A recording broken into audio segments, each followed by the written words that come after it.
ഒന്നിട്ട് കുഴപ്പം സാറേ. ഇതിനകത്തൊന്നും ഇല്ലല്ലോ. ഭാഗ്യം. ഞാൻ കരുതി എന്തെങ്കിലും കുഴപ്പം കാണുമെന്ന്. പേടിച്ചിരിക്കുകയായിരുന്നു.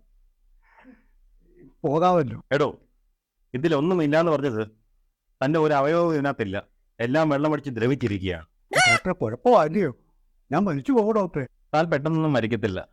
ഞാൻ തരുന്ന മരുന്നുകൾ കൃത്യമായി കഴിക്കുക, നല്ല രീതിയിലെ ഭക്ഷണം കഴിക്കുക, ഒരു തുള്ളി മദ്യം പോലും താൻ ഇനി കഴിക്കാതിരിക്കുക. എങ്കിൽ തനിക്ക് നന്നായി വരാൻ. താൻ പോയിട്ട് 2 ആഴ്ച കഴിഞ്ഞ് വരണം.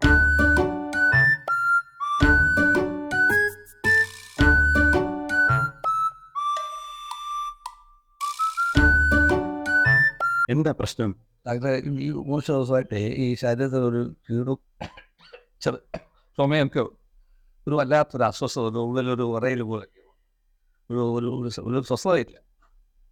അതുകൊണ്ടാണ് ഇങ്ങോട്ട് വെച്ച്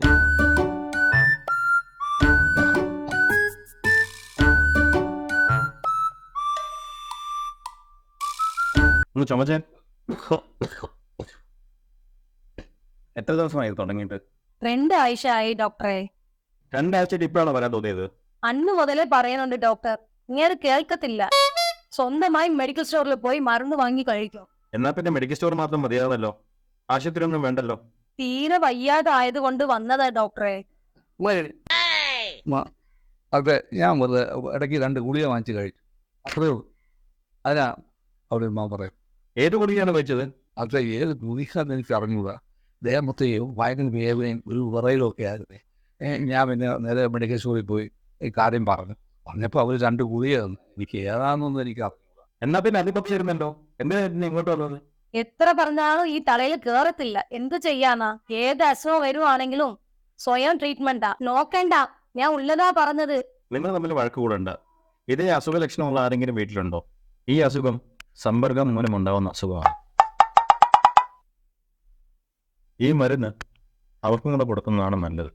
സമ്പർക്കം മൂലം ഉണ്ടാവുന്ന അസുഖം ആയതുകൊണ്ട് സൂക്ഷിക്കുന്നത് നന്നായി. സമ്പർക്കം മൂലം ഉണ്ടാകുന്ന അസുഖം ഡോക്ടർ പറഞ്ഞത് കാര്യമായി. ഇതേ അസുഖം അപ്പുറത്ത് വിട്ട ആലീസിനും ഉണ്ട്. ഈ സമ്പർക്കത്തിന്റെ മരുന്ന് ഇങ്ങേർക്ക് ഞാൻ വീട്ടിൽ ചെന്നിട്ട് കൊടുത്തോളാം. ഇങ്ങേർക്ക് അവളുമായി ഇച്ചിരി സമ്പർക്കം കൂടുതലാ. പിന്നെ ഇതന്നെ നിർത്തി തരാം.